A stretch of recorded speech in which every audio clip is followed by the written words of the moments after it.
कृष्ण को पाना है तो गाना पड़ेगा और गाना ही पड़ेगा। जिसने भी गाया है उसी ने पाया है, और जिसने पाया है गा करके ही पाया है, इसलिए गाना तो पड़ेगा। स्वर की आवश्यकता नहीं, राग की आवश्यकता नहीं, भाव और अनुराग की आवश्यकता है।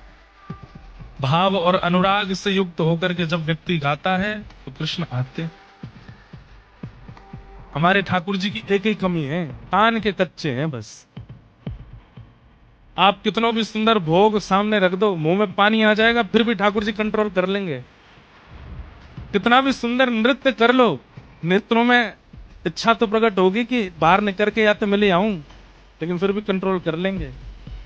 कितना भी सुंदर इत्र लगा दो, श्रृंगार कर दो, तो भी ठाकुर जी कंट्रोल कर लेते हैं। लेकिन जब आप गाते हो तब ठाकुर जी से नहीं रुकेंगे, वो कान से नहीं रुक पाते।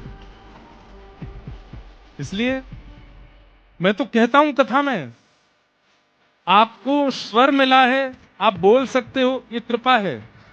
लेकिन अगर आप गा सकते हो ना, तो ये बहुत बड़ी कृपा है, बहुत बड़ी कृपा है ठाकुर जी। अगर तनिक भी स्वर आपके पास है तो इसका मतलब ठाकुर जी ने पहले ही मोहर लगा के भेजी है कि ये चाह लेगा तो मुझे प्राप्त कर लेगा। पर विशेष रूप से अपने ठाकुर जी का अनुभव करना हो ना, गाओ।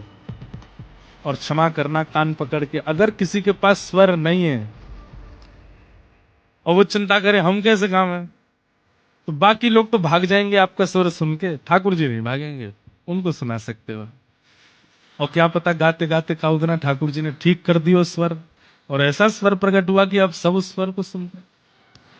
तो कंठ यदि किसी के पास है, स्वर यदि किसी के पास है, वो एक बात का ध्यान रखे, अगर लोक रंजन की भावना सर्वथा उसके अंदर से निकल जाए तो वो अपने स्वर से ईश्वर को प्राप्त कर सकता है।